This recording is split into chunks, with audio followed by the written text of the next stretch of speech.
Rail world کے معزز دوستوں، میں ہوں ماجد ملک اور آپ تمام دیکھنے اور سننے والوں کو السلام علیکم۔ ناظرین گرامی، سائنسدانوں نے 3500 سال قبل اللہ کے عذاب کا شکار ہونے والی قوم لوط کے برباد شہر کے کھنڈرات ڈھونڈ لیے ہیں۔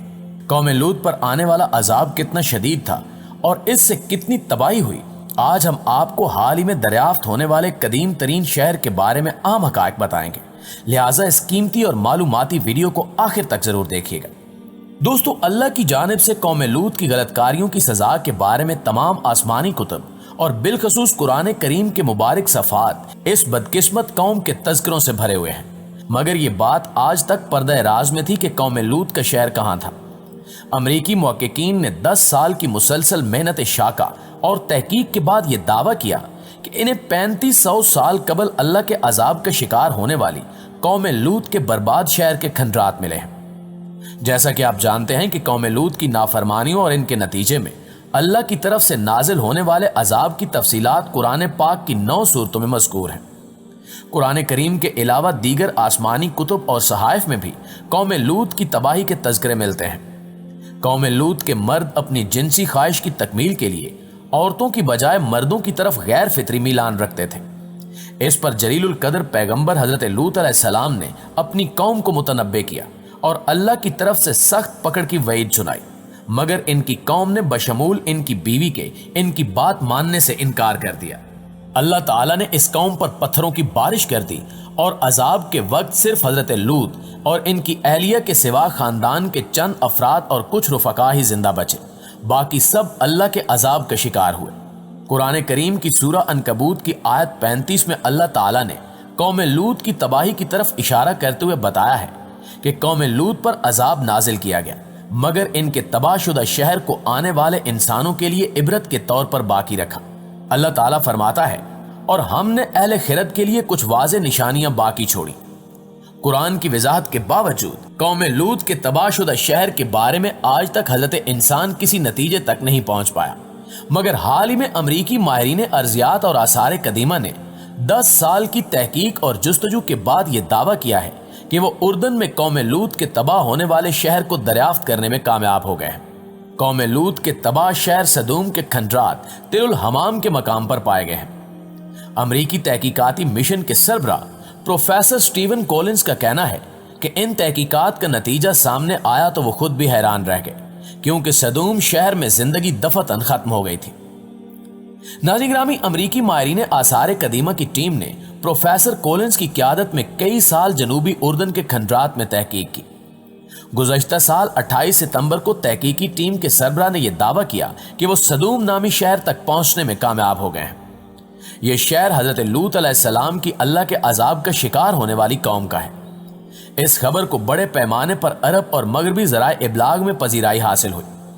ماہرین نے بتایا کہ تباہ شدہ شہر کے کھنڈرات سے پتہ چلتا ہے کہ یہ ایک وسیع و عریض شہر تھا، جس میں کئی قدیم عمارتوں کی موجودگی کا بھی پتہ چلتا ہے۔ غالباً یہ شہر برونز دور کے حکومت میں تباہی سے دوچار ہوا، جو جنوبی وادی اردن تک کے علاقوں تک پھیلا ہوا تھا۔ چند ماہرین نے اسے قوم لوط کا شہر قرار دیا، جہاں قوم لوط پر عذاب نازل ہوا تھا۔ تورات میں بھی قوم لوط کی تباہی کا تذکرہ موجود ہے۔ تورات میں سفر تکوین میں مذکور ہے کہ اللہ تعالیٰ نے قوم لوط کو آگ سے عذاب دیا۔ امریکی محقق کولنز اور اس کے ساتھیوں کا کہنا ہے کہ حقیقی معنوں میں قوم لوط کی شہر کی دریافت ایک گمشدہ خزانے کی دریافت ہے۔ انہوں نے بتایا کہ تحقیق سے ہم نے یہ نتیجہ اخذ کیا کہ قوم لوط کے شہر میں زندگی دفعتاً ختم ہو گئی تھی۔ ان کا مزید کہنا ہے کہ تحقیقات سے اندازہ ہوتا ہے کہ یہ شہر 3500 سال قبل برونزی دور میں تباہ ہوا، تاہم برونزی سلطنت کے علاقوں کے موجودہ نقشوں میں اس شہر کا کوئی وجود نہیں ہے۔ محققین کا کہنا ہے کہ سدوم شہر 2 حصوں میں منقسم دکھائی دیتا ہے، ایک بالائی اور دوسرا زیریں حصہ ہے۔ شہر کے گرد مٹی کی اینٹوں کی 10 میٹر اونچی اور 2.5 میٹر چوڑی دیوار بھی دریافت ہوئی ہے۔ شہر کے دروازوں کی باقیات بھی ملی ہیں۔ ایسے لگتا ہے جب یہ شہر تباہ ہوا تو اس وقت بھی لوگ روزمرہ کے معمولات میں مشغول تھے، مگر زندگی اچانک ہی ختم ہو گئی تھی۔ رہائش کے لیے بنائے گئے مکانات کے لیے مٹی کی اینٹیں استعمال کی گئی ہیں۔ ناظرین گرامی، تورات میں بیان کردہ روایات کے مطابق حضرت لوط علیہ السلام حضرت ابراہیم علیہ السلام کے رشتے میں بھتیجے تھے۔ دونوں ایک ہی علاقے بیت ایل میں رہائش پذیر تھے۔ بعد ازاں حضرت ابراہیم اور حضرت لوط علیہ السلام ایک دوسرے سے دور ہو گئے اور اپنے مویشیوں کو لے کر چل دیے۔ حضرت لوط علیہ السلام نے پانی اور سبزے سے بھرپور مشرقی علاقے ریانہ کا رخ کیا، جہاں پر انہوں نے سدوم اور امورہ نامی شہر پائے۔ یہ دونوں شہر دریائے اردن کے کنارے پر واقع تھے۔ انہوں نے سدوم کو اپنا مسکن بنا لیا۔ دلچسپ بات یہ ہے کہ قوم لوط کے جس شہر کو آج امریکی ماہرین نے دریافت کرنے کے بعد اس کے 2 حصے بتائے ہیں، آج سے 14 صدیاں بیشتر قرآن نے بھی اس کے 2 حصوں کی نشاندہی کی تھی۔ سورہ ہود کی آیات میں قوم لوط کے شہر کے 2 حصوں کا ذکر ہے، جہاں قرآن نے ادنا یعنی زیریں کے لفظ میں اس کی وضاحت کی ہے۔ حضرت لوط علیہ السلام جب سدوم پہنچے تو وہاں کے لوگوں کو فواحشات میں ملوث پایا۔ اللہ کے پیغمبر نے انہیں اللہ کی طرف آنے کی دعوت دی اور ان کی اصلاح کی کوشش شروع کر دی۔ سورہ شعراء میں ہے کہ حضرت لوط علیہ السلام نے اپنی قوم کو کہا کہ اللہ سے ڈرو اور میری بات مانو، مگر انہوں نے حضرت لوط علیہ السلام کی بات ماننے سے انکار کر دیا اور ان کا مقابلہ شروع کر دیا۔ اگلی آیت میں اللہ تعالیٰ قوم لوط کے جواب کا ذکر کرتے ہیں۔ انہوں نے کہا کہ اے لوط، اگر تو باز نہ آیا تو ہم تجھے یہاں سے نکال باہر کریں گے، مگر حضرت لوط علیہ السلام اپنی بات پر قائم رہے اور کہا کہ آپ لوگ ایک ایسی بے حیائی کے مرتکب ہو رہے ہو جو تم سے پہلے پوری دنیا میں کسی نے نہیں کی۔ سورہ عنکبوت کی آیت نمبر 28 میں حضرت لوط علیہ السلام کو اپنی قوم کو ان الفاظ میں مخاطب کرتے بتایا گیا، کیا تم شہوت رانی کے لیے مردوں کے پاس جاتے ہو اور ڈاکہ زنی کرتے ہو اور اپنی بھری مجلس میں ناپسندیدہ حرکتیں کرتے ہو؟ اس کے جواب میں قوم لوط اپنے نبی کو چیلنج کرتی ہے کہ اگر تو اللہ کا سچا پیغمبر ہے تو ہم پر اللہ کا عذاب لا کر دکھا۔ ناظرین گرامی، سورۃ الشعراء میں ہے کہ حضرت لوط علیہ السلام نے اللہ سے فریاد کی کہ اے میرے پروردگار، مجھے اور میرے اہل خانہ کو اس برائی سے نجات دے جس کا ارتکاب یہ لوگ کر رہے ہیں۔ اس پر اللہ تعالیٰ نے فرشتے حضرت لوط علیہ السلام کے پاس انہیں اطمینان دلانے کے لیے نازل کیے۔ فرشتوں نے حضرت لوط علیہ السلام سے کہا کہ آپ خوف زدہ نہ ہوں اور غم نہ کریں، آپ بچ جانے والوں میں سے ہیں۔ فرشتوں نے مزید بتایا کہ وہ کیا کرنے والے ہیں۔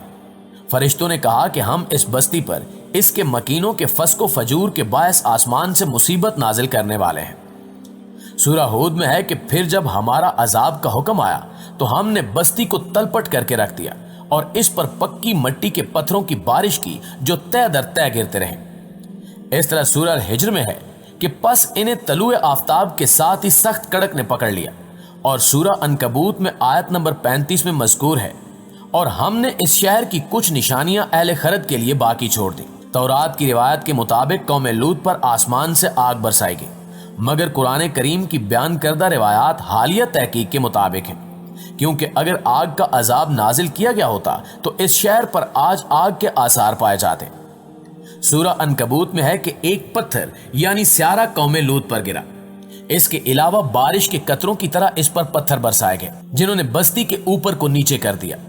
پھر اس کے بعد 35 صدیوں تک مٹی کی دبیز طے بچھا دی، اور اب سائنسدانوں نے اللہ کے عذاب کا شکار ہونے والی قوم لوط کے برباد شہر کے کھنڈرات ڈھونڈ لیے ہیں، جو یقیناً نشان عبرت ہے۔